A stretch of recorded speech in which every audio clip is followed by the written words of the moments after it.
بسم الله الرحمن الرحيم.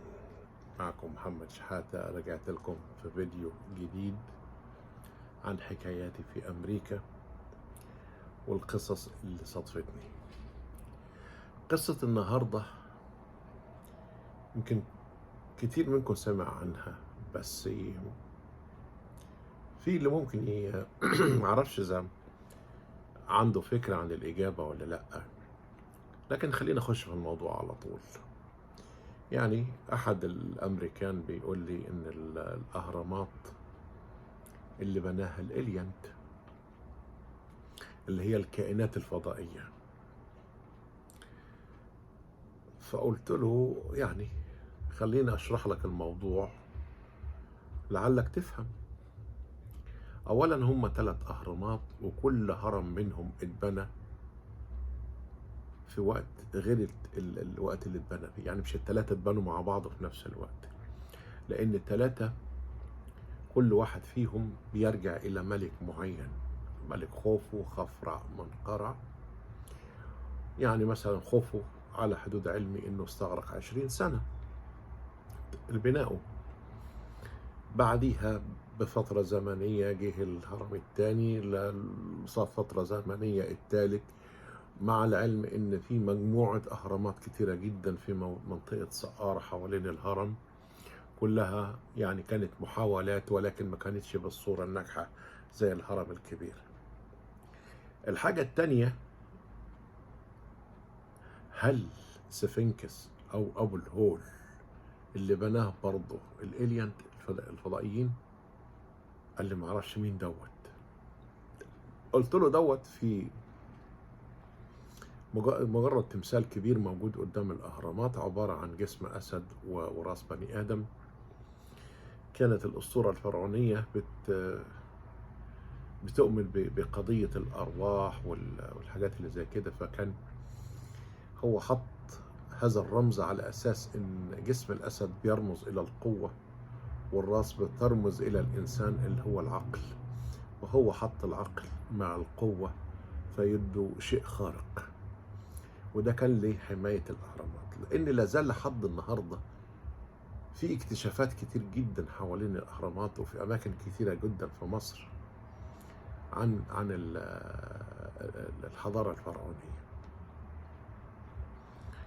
دي حاجة. الحاجة التانية، قلت له إحنا منين عرفنا تاريخ الحضارة الفرعونية واسم الملوك؟ قال لي معرفش. قلت له هناك كانت الحضارة الفرعونية بتؤمن بالعودة إلى الحياة مرة أخرى، فلذلك كانوا بيدونوا أو بيوثقوا كل شيء على الجدران ويكتبوها، بحيث لما يرجعوا للحياة تاني يبقى كل واحد عارف مكانه، وده بتاع مين وده مش بتاع مين. فكان كل شيء بيوثق كتابة، اللي هي بالحروف الهيروغليفية موجودة على الجدران. وإلا إن إحنا كعصر حالي قدرنا نوصل للمعلومات دي إزاي؟ قدرنا نوصل لهذه التواريخ إزاي؟ وكله من خلال الكتابات والتوثيق اللي موجودة على الجدران، اللي موجودة في كل المعابد وكل العلبة. بالإضافة إن عندك الهرم في سلم داخلي، في عندك أنفاق تحت، اكتشافات رائعة كل يوم بنشوفها. هل الفضائيين هم اللي عملوا الكلام ده كله؟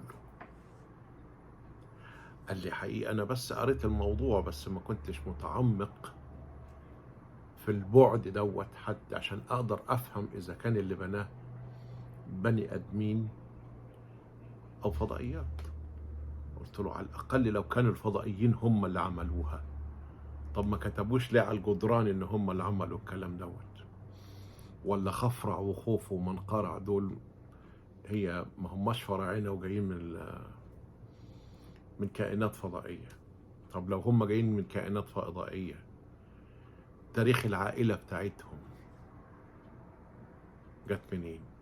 قلت له سيبك من الأهرامات، هل المعابد والمقابر الفرعونية بالنقوشات بتاعتها وألوانها الزاهية اللي لازالت موجودة النهاردة عبر العصور من آلاف السنين، بالوثائق اللي مكتوبة على الجدران، ده برضه كله فضائي. قلت له قضية مش واقفة عند الأهرامات، ده في ما هو أعظم كمان من الأهرامات والمعابد. روح الأقصر، في عندك حتشبسوت، معبد حتشبسوت، البر الغربي، في حاجات كتير جدا موجودة مش وقت سردها، لكن كل ده تاريخ فرعوني مسجل. جالي واحد تاني قال لي طبعا انا معاك ان اللي بناها، بس اللي بناها اليهود. وعلى فكرة الكلمة دي منتشرة جدا جدا جوه الامريكان، يقول لك اللي بنى الاهرامات دول يهود. فالرد في منتهى الاختصار. لما نخرج من دائرة الكائنات الفضائية ودخلنا في دائرة إن بنات الأهرام هم اليهود، فقلت له أولا تاريخ اليهود من 3000 سنة بدأ مع سيدنا موسى، لكن بناة الأهرام أو الأهرامات ابتدت من 5500 سنة قبل الميلاد، أي تم بنائها قبل بعثة موسى ب 2500 سنة. وخلينا معلش على السريع اديكم نبذه هم بيجيبوا الكلام ده منين. كان انا كنت في الثمانينات او الثمانينات في فيينا في النمسا، فكان بيعرض مسلسل عن سيدنا موسى، وجابوه وهو يعني هم ذاكرين في المسلسل ان هو كان في عصر رمسيس، وان هو شارك رمسيس في بناء المعبد بتاعه. وبعد كده لما جات له رساله التوحيد من رب العباد انقلب عليه. فكان بيقول لك ان بنو اسرائيل اللي هم اتباع موسى هم اللي بنوا معبد رمسيس الثاني وإياه. مش هخش في جدل في النقطة ديت، ولكن أنا يعني بأذكر إن يعني هم بيركزوا على حتة الأهرامات، لأن كان بيجن لما جه مصر في فندق مينا هاوس في سنة 78 بعد معاهدة كامب ديفيد، فكان بيتكلم عن النقطة دي. هو شاور على الأهرامات وقال لك أجدادي هم اللي بنوها، بس رجع بعد كده واعتذر قال لك لا مش اجدادي اللي بنوا الكلام ده، لان زي ما قلت لكم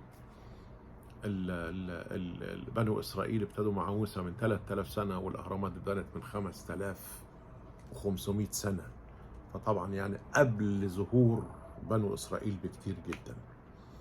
انا يعني مش حابب اطول عليكم في النقطه دي، لكن انا حبيت يعني انني ادي نبذه سريعه، لان في ناس كتير جدا بتتعرض للسؤال دوت وما بتعرفش تجاوب عليه، فأنا حبيت أدي الإجابة المختصرة لأن الموضوع طويل جدا جدا، ويعني ممكن أبقى أشرحه في فيديوهات تانية، فعشان ما أطولش عليكم.